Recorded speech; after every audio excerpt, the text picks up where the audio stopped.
আসসালামু আলাইকুম গাইজ, আমি শ্রাবণী। আজ আপনাদের জন্য একটি নতুন রেসিপি নিয়ে আসছি। সেই রেসিপির জন্য প্রথমে রসুন কুচি করে নিয়েছি, পেঁয়াজ কুচি করে নিয়েছি।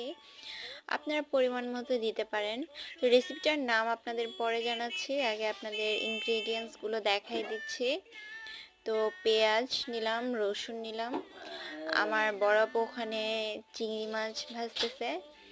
আমি এখানে শুকনো মরিচগুলা ভেজে রাখছিলাম, সেগুলো গুঁড়া করতেছে। এই যে ভাজা হয়ে গেছে।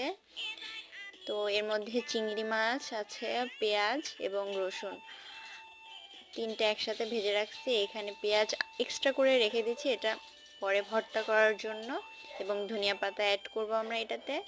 তো এই যে শুকনো মরিচ ভেজে রাখছি পাশে।